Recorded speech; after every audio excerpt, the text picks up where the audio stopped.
સુરત શહેરમાં સાધુનું વેશ ધારણ કરીને અલગ અલગ શહેરો અને રાજ્યોમાં લોકોને ટાર્ગેટ કરી દાગીના ઉતરાવતી ગેંગ ઝડપાઈ। સુરત સિટી ક્રાઇમ બ્રાન્ચ દ્વારા 2 આરોપીની ધરપકડ કરવામાં આવી। કોસમાડા કેનાલ રોડ પાસેથી આરોપીઓ ઝડપાયા।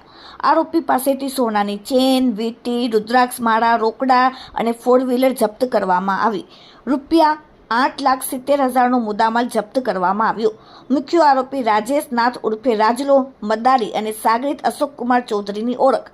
આરોપીઓ કપડવંજથી 4 વ્હીલરમાં ફરી ધાર્મિક સ્થળોની આજુબાજુ રેકી કરતા હતા। ગાડીમાં પોલીસ પ્લેટ પર રાખતા હોવાનું તપાસમાં ખુલાસો। બંને સામે અલગ અલગ રાજ્યોમાં 20થી વધુ ગુનાઓ નોંધાયેલા છે। આશ્રમ ગૌશાળાનું સરનામું પૂછવાના બહાને જ્યોતિષી વાતોથી લોકો પાસે દાગીના ઉતરાવતા હતા। ક્રાઇમ બ્રાન્ચ દ્વારા વધુ તપાસ હાથ ધરવામાં આવી।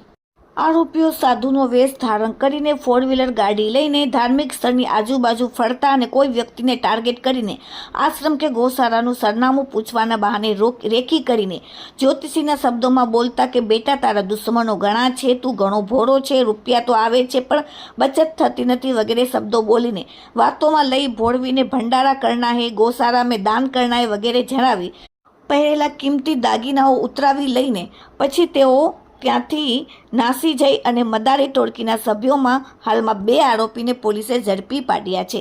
Bureau report, daily India TV, Surat. Surat શહેર ક્રાઇમ બ્રાન્ચના પોલીસ ઇન્સ્પેક્ટર એચ.એમ. ગઢવી અને પીએસઆઈ ધનગઢની ટીમને એક માહિતી મળેલ હતી કે સાધુ વેશ ધારણ કરી અલગ અલગ રાજ્યો અને અલગ અલગ શહેરોમાં ફરતી અને જે ધાર્મિક સ્થળોની આજુબાજુમાં માણસોને ટાર્ગેટ કરી અને વાતોમાં ભરમાવી અને પોતાના શરીર ઉપર પહેરેલા દાગીનાઓ ઉતરાવડાવી લઈ અને ઠગાઈ કરતી મદારી ગેંગના 2 માણસો Kosmada Kharsad canal road metro Valthan bullet ટ્રેનની બ્રિજ નીચે આવવાના હોય ત્યાં ટીમે જઈ અને રેડ કરતા 2 વ્યક્તિઓ મળી આવેલ। એકનું નામ છે રાજેશ નાથ ઉર્ફે રાજલો બાબુનાથ મદારી, જે તૈયદપુરા ડુંગરા કપડવંજ ખેડાનો રહેવાસી છે, અને બીજો છે અશોક કુમાર ગમનારામ ચૌધરી કે જે મૂળ ઓડાબંધ સિહોરી રાજસ્થાનનો રહેવાસી છે। બંને આરોપીઓને પકડવામાં આવેલ છે। બંને આરોપી પાસેથી એક સોનાની માળા, એક સોનાની વીંટી, 4 મોબાઈલ, ગુજરાત પાસિંગની એક સ્વિફ્ટ વીડીઆઈ કાર, એક હોન્ડા અમેઝ કાર ગુજરાત પાસિંગની, એમ મળી અને કુલ 8,71,780 રૂપિયાનો મુદ્દામાલ કબજે કરવામાં આવેલ છે। આરોપીને ક્રાઇમ બ્રાન્ચ ખાતે લાવી અને વધુ પૂછપરછ કરતા આરોપીએ સુરતની અંદર વેસુનો એક ગુનોની કબૂલાત આપેલ છે અને મહારાષ્ટ્ર રાજ્યના સાંગલી પોલીસ સ્ટેશનના કડેગાંવ પોલીસ સ્ટેશનના એક ગુનાની કબૂલાત આપેલ છે। આ સિવાય બીજા કુલ 19 ગુના એ આરોપીએ કબૂલાત આપેલ છે, જેની અત્યારે વેરિફિકેશન ચાલુ છે।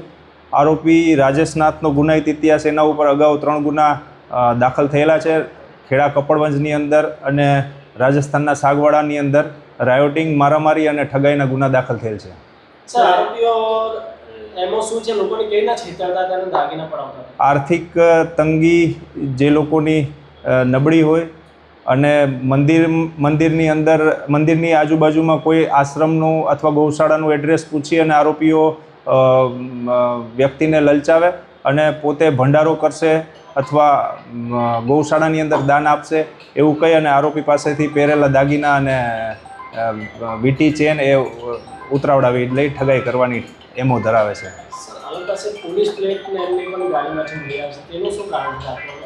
કોઈ બીજા સ્ટેટની અંદર પેલું બોર્ડર ઉપર કોઈ વધારે ચેક ન કરે એના માટે એમણે રાખેલી છે। અત્યારે પ્રાથમિક તપાસમાં એવું જાણવા મળે છે।